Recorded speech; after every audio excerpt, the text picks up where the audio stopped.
Welcome back. It's time to swim out into the sea of ideas and see if we can't catch that sales pipeline as it starts to curl up over the horizon there with the man who seems to be everywhere today here, Matt Hines. I'm getting sore from these headphones, having to wear these. It's a little overexposure on Funnel Media Radio Network today. Little inside fun. Little inside joke, but he was on a program just before this on with CRM Radio with the good folks at Goldmine. Paul Peterson at Goldmine had him on. I think they're trying to tap into the Matt Hines massive audience here, as well as learn from the master guru on sales and marketing alignment here. I thought that was interesting. It was fun. It was a good conversation. I think it's always fun to talk to people that are from technology companies and talk as little about the technology as possible, right? Yeah, right. We all often agree that technology is not your strategy. The strategy is your strategy, and technology is there to implement and augment your strategy. And I think it's important to keep that in mind. So, welcome everyone to another episode of Sales Pipeline Radio. Really happy that you're here. If you're listening to us live during your workday on the Funnel Media Radio Network, thank you for joining us. There are several of you that we hear from every week that we know join us live, so I appreciate you doing that. If you're listening to us on the podcast, thanks so much for subscribing. Our numbers continue to grow, and it's very exciting and humbling to see. So if you'd like to continue to receive new episodes of Sales Pipeline Radio, you can find them at salespipelineradio.com or anywhere fine podcasts are available, and every episode of Sales Pipeline Radio, past, present, future, available at salespipelineradio.com. We're featuring some of the best and brightest minds in B2B sales and marketing each week. Today is no different. Very excited to have with us the VP of Marketing, the reasonably new VP of Marketing at PandaDoc, Shawn Herring. And Shawn has been in the B2B industry for a very long time and has spent quite a bit of time at ExactTarget while it was growing and before it was bought by Salesforce. And Shawn, I think my first question for you is actually maybe not about B2B marketing. I want to talk a little bit about Indiana basketball. Now, I'm looking at the standings in the Big Ten, and I see Paul's alma mater, Minnesota, kind of in the middle. I'm used to seeing, the team featured in Hoosiers a little higher in the standings. Can you give us a sense for what's going on this year? Well, Matt, I'll have to say I'm used to seeing the standings a little bit differently myself. So unfortunately, I'll have to leave it at no comment for this year. Let's just pretend it's a rebuilding year. That's fine. Well, usually, so I went to the University of Washington as a basketball school. 9 years out of 10, we are also in said rebuilding year. So it's never really usually worked out. This year, my Huskies are actually doing okay. They've only lost 1 or 2 games in Pac-12 play, and we'll see what happens come tournament time. But really appreciate you joining the show today. Excited to have you on. And full disclosure, we are not just a fan of PandaDoc. We are a happy customer of PandaDoc as well. It is really improved just the professionalism of our proposal efforts. And I think I want to talk about what that means in terms of sort of not just sort of streamlining processes, but also the combination of process and design, and how you're thinking about that sort of fairly new to PandaDoc. So as a new head of marketing at a startup, there's 1,000 things to focus on. What are the places where you try to look at first when you're joining a new company? What are the priorities that you think are most important to drive some wins as a new head of marketing? Yeah, that's something I've been really focused on. I've been in this role for about 6 weeks now, and my statement going through the interview process was my mantra is I want to come in and make sure I don't screw anything up. So let's find out what's working really well, and let's double down and figure out how do we improve that. And then let's figure out what's causing way too many issues. And usually those two questions polarize people pretty quickly, and you can trim the tree pretty quick on where we should focus, where we shouldn't focus. And then there's a lot of stuff in the middle. But what I've really tried to focus on is where do we already have a strength that we could leverage if we just had a little bit more focus. So those are talking today on Sales Pipeline Radio with Shawn Herring. He's the new VP of Marketing at PandaDoc, and I know there's always sort of a balance between I appreciate you mentioning sort of not coming in and sort of necessarily changing things by default. But, I also think like in early stage companies, they don't often starve, they drown. There's 1,000 things to look at, right? And so as you think about the brand, you think about awareness, you think about leads, you think about supporting the sales team, you think about sort of future opportunities. Sort of what, as you look into the future, like how do you think about those different priorities, and how does a startup, in a marketing environment balance sort of traditional awareness, sort of brand goals with really driving measurable pipeline as well? Yeah, that's a tough one. Usually I'm separating brand and demand. Those are the two major components that I consider in the marketing mix, if you will. And what PandaDoc has done a great job is really building a demand funnel that is pretty streamlined and pretty effective. What I've been focused on in the first 6 weeks, as well as leading up to joining PandaDoc, is trying to understand where is all the revenue coming from, what is the ideal customer profile, like just the traditional foundational items. And I get less concerned with leads, I get less concerned with MQLs, and I really get focused on pipeline and then pipeline to close. And so I really focus on that area of where does sales pick up, where marketing is passing over, and what works really, really well there. And then I focus backwards to what are those MQLs that are creating that pipeline, and then where are those MQLs coming from. So it's really kind of a diagnosis process of when we get closed deals and we get good pipeline, how are we getting that there? And then that's where we should really consider focusing in. And then other areas, I look at the spend, and I look at return on where we're seeing certain spend or even the resources allocated. And I ask, what if we turn this off? Would that have a significant impact? And just asking sometimes those extreme questions on both ends, it shakes people loose a little bit to say, well, it might not hurt as bad if we did this. And really, it's been all about middle of the funnel to start understanding it, and then I jump right to the top of the funnel and start looking at what are those levers we can play with. And so with us, it's been a lot about the website. It's not surprising to hear you talk about marketing as a revenue responsible unit and really focusing on sort of focusing on sales goals and working backwards. Let's talk about what that means in terms of the relationship you need to have with your counterpart in sales. What are your priorities as a new VP of marketing in terms of building that relationship between sales and marketing, and what are some of the priorities that you recommend others think about as well to improve their relationship between sales and marketing?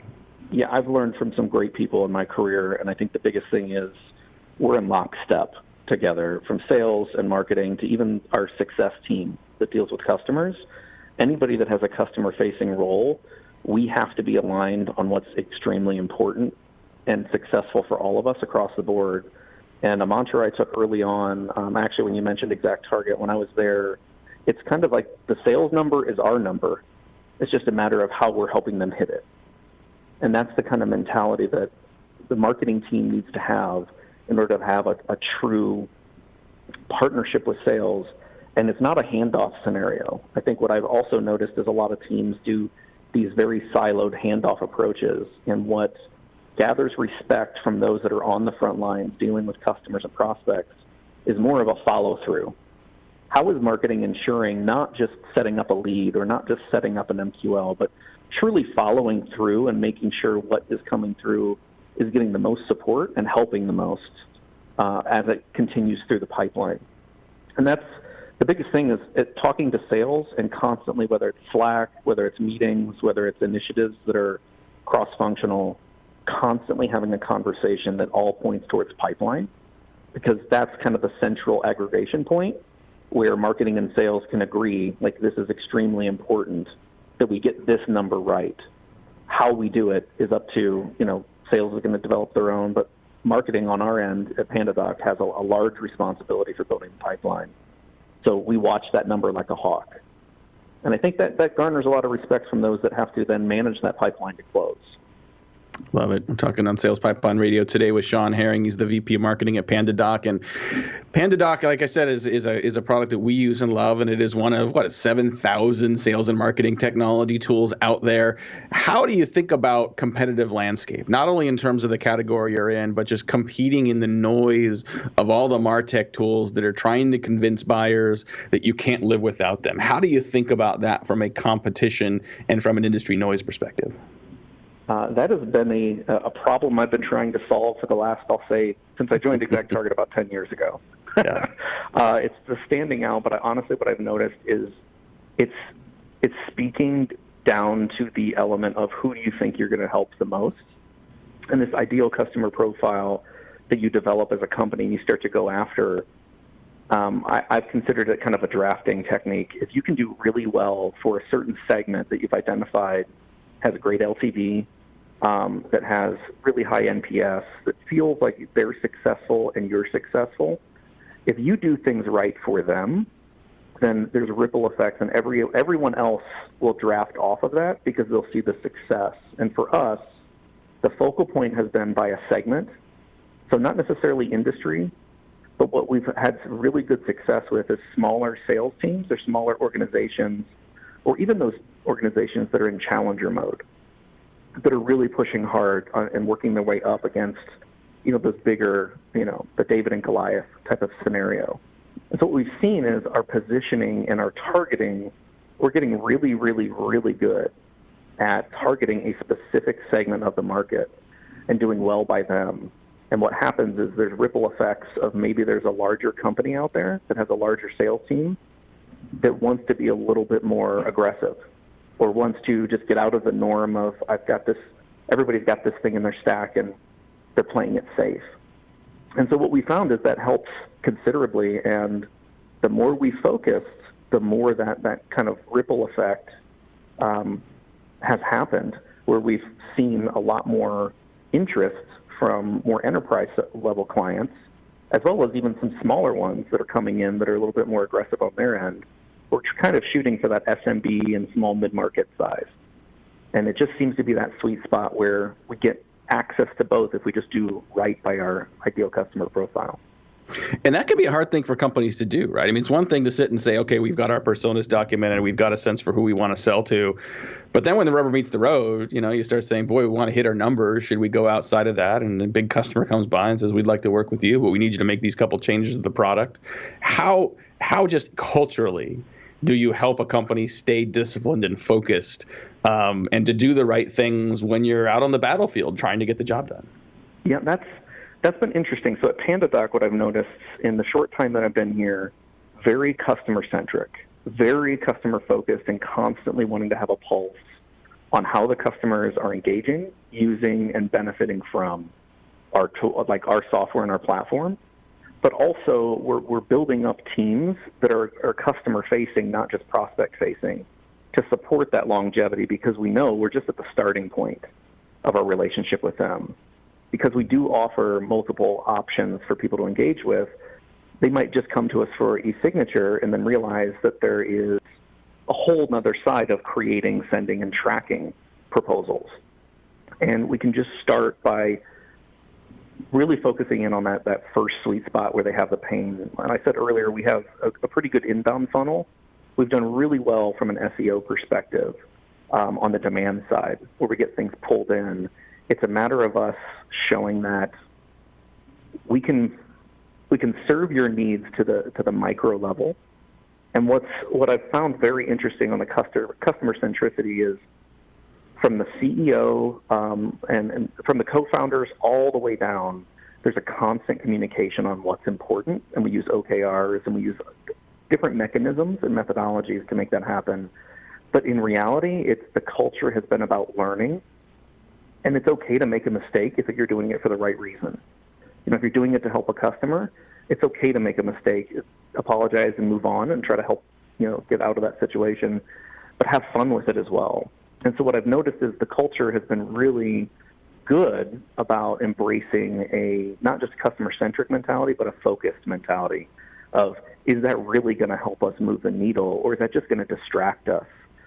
And you see decisions being made very quickly, because from leadership down, they've made it very clear they want to empower people to the fullest, but you're always thinking about what benefits the customer the most. Mm-hmm. If that's your answer as to why you made a decision, then I've noticed here we really embrace that and figure out how to support it in any way That's great. possible. That's awesome. We're going to have to take a quick break and pay some bills. We'll be back more with proud Indiana grad and VP of Marketing at PandaDoc, Shawn Herring. We'll be right back. Sales Pipeline Radio. The way we do business is advancing faster than ever before. Yet amongst the disruptions, there's one pillar that stays standing through it all: the power of a relationship. Relationships are at the core of everything. So how are today's organizations developing, nurturing, and leveraging them to drive success? Join Matt Hines and Sigster's VP of Marketing, Justin Keller, for the on-demand webinar, The State of Relationship Marketing, and learn how your team can bridge the gaps between relationships and revenue. Listen now at hinesmarketing.com. That's HEINZ marketing.com. Okay, let's pick it back up with our college basketball fans here. And before we do, I have to correct the record. I just can't let it slide. You said that I'm an alumni of Minnesota. I'm actually went to Michigan, where Wolverines eat Gophers for lunch. I did get that wrong. I apologize. Yeah, no. Born in Minnesota, but went to Michigan. Yes, I know how you can confuse it here. No, it's terrible. That's I'm not a good Midwesterner if I don't recognize the different M's. I apologize for that. That's right. We got a lot of great guests coming up in future episodes of Sales Pipeline Radio. If you are new to listening or just want to know what's coming up, we got some exciting stuff. Next week, we're going to feature Derek Slayton. He is the CMO of Terminus, and we've just together completed some really interesting research on the state of account-based marketing. We've got some really interesting insights that I think you're going to want to see. First episode of March, we're going to have Eli Cohen. He is the CEO of SalesHood. We're going to be talking about his new book and talk about what profitable, scalable sales enablement looks like. And speaking of sales and ABM, Jamie Shanks, the author of the new book Spear Selling, which is all about account-based sales development, will be joining the show as well. But today we've got a lot more with Shawn Herring. He's the VP of Marketing at PandaDoc. And if you look at your experience, Shawn, I mean, you've been running marketing in a number of organizations in your career, and it strikes me just the diversity of companies and industries you've worked in. I mean, you've been everything from sort of automobile repair to pharmaceuticals and biotech, and then obviously a lot of time in marketing technology and SaaS. What are some of the things that you were able to take from some of your sort of earlier sort of non-tech background that has really served you well and helped differentiate your leadership and style in the MarTech and SaaS space? That's a great one. I think it's a great question because I've noticed I've pulled on that the older I'm getting. I'm still trying to figure out what I want to be when I grow up. So this path that you see, if you look at my LinkedIn profile, it's led me into marketing, and I've stuck there for the last 15-ish years. And what's been interesting in that journey is I've been able to work for some very large companies as an employee. I've been able to work as an employee or founder of very small companies, and I've been able to work with larger organizations as well as scale-ups as either a consultant or employee. And seeing all that diversity, I've really started to appreciate the surroundings of marketing as much as the marketing team itself. And I can go back to when I worked in the healthcare organization. It was a very large marketing organization. It was very process-oriented and a lot of decision-making made by committees. And you just notice how slow things go, but how deliberate they are. And it's not bad. It's just different depending on what that market needs and what that company needs. And when you're making decisions that have a impact for years to come, it makes sense to kind of take your time and think more methodically. But then I started to realize that I was in this bubble. And I was in this bubble of healthcare as well as in this bubble of a very large company within healthcare. And maybe I was missing out on how other people did things. And so I started looking at startups. I started looking at smaller scale-up organizations that weren't in the billions, but maybe in the 100 million or 10 or 50 million range. And what I noticed was the intentionality was the same, but really how the marketing team fits in and plays well with others was the crucial part of success in any org. And it sounds simple, and it sounds like, yeah, like everybody knows that. But when you're going from a company where marketing is super siloed and rarely talks to anybody but themselves to an organization where marketing is kind of that backbone, and I'll use ExactTarget as a great example. I met a ton of intelligent, people that were very, very passionate about what they do across the entire organization. And everybody's job in marketing, we were constantly working with other teams. And you have that full appreciation of when an org structures itself to really embrace marketing and hold it as a central part of what they're doing versus a siloed kind of offshoot. I've really pulled that in and said, what kind of organization do I want to work in? And so when I look at different organizations, that's one thing I look at is how is marketing structured? What is the dependency on marketing and what is marketing's dependency on the org? But then I also look at what do I want a team to look like? What would I feel is successful? And what would I be proud to have as, a team to point at and say, this group of people have killed it for the last year or 2 years, and look at the accomplishments. So those are the things that I've been taking throughout my career is the environment that you're within, the leadership's views. If you're a founder, everything is sales. It doesn't matter if you want to be the head of marketing or you want to be the head of support or product, like you're in a sales position if you're starting up a company. And if you can have that mentality as you go through like a scale-up phase, I became very humbled when I worked for smaller companies and realizing how little I knew about all the other facets until I had to do them. And so now I feel like I'm at that point in my career where I can kind of put all of those things together and have a lot of empathy for other parts of the organization, as well as can jump in and say, like, hey, I think we can help, not just I feel where you're at, but I think we can help with what you're doing by having A, B, and C in place. So those are bigger things that I've noticed that I've kept pulling from in my experience that I'm applying even now at PandaDoc. I'm continuously learning and even going back to previous colleagues and saying, hey, how have things changed? What are you seeing now? I'm really big on pulling from others' experience and outside in type of methodology. Love it. We just got a couple more minutes here with Shawn Herring, the VP of Marketing at PandaDoc. And, I love hearing you talk about sort of, helping to get marketing organizations that sometimes work in silos to work together. So you've got the opposite opportunity. You own a lot of those organizations today in your role at PandaDoc, demand gen, product, brand, communication, sales development. What are some of the keys for you to making sure that those teams work in concert in an integrated way in a 1 + 1 = 3 kind of situation? It genuinely comes from learning from the best that I've been able to work with in the past, and it's focus and communication. It's those two things where if I can say these are the top 3 things we have to get done as a team, and I can say that and everybody understands the what as well as the why, and then we are communicating and iterating on that in a very specific way, whether it's meetings or Slack or it's a project update. I think that's been the biggest thing is making sure that the leaders are bought in, see the why, not just what they have to do, but why they have to do it so that they can communicate that down to their teams, and then constantly pointing to numbers. I think that's been the other thing is I've got dashboards on a daily basis. We're congratulating each other or looking at different milestones that we're hitting. And so everybody's got that myopic view, very, very myopic view on what's our pipeline look like and what's helping it get bigger or what's not helping it and where should we focus. And so that focus part and constant communication has been one that I can't speak high enough to, that I'm really pushing myself to continuously improve upon role after role and year after year. Got it. Last question for you before we have to wrap up. Who are some of the people that in your career and your professional development have been really influential? They could be authors, professors, mentors, managers. Who are maybe 1 or 2 people that you'd like to call out that have been really influential to you that you might recommend other people check out as well? Oh, yeah. I could go on for another half an hour about this one because I got the chance to work with some very intelligent people.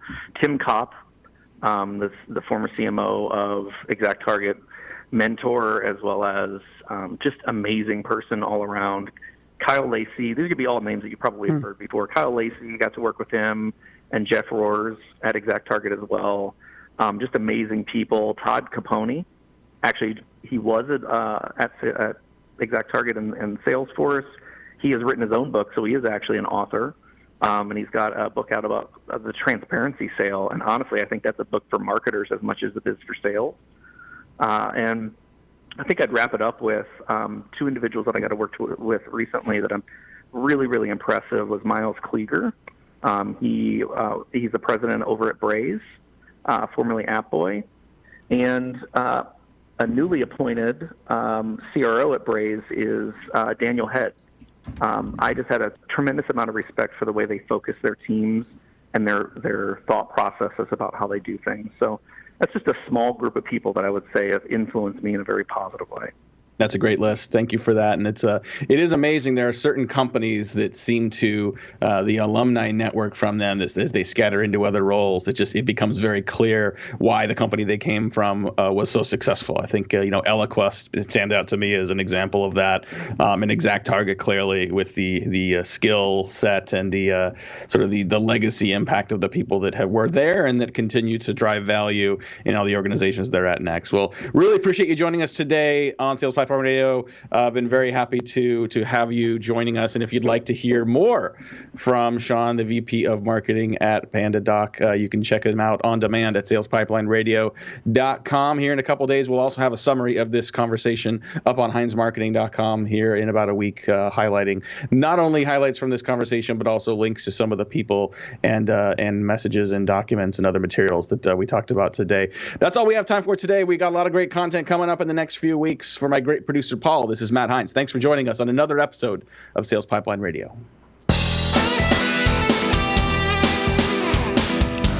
You've been listening to Sales Pipeline Radio right here on the Funnel Radio Network for at-work listeners like you.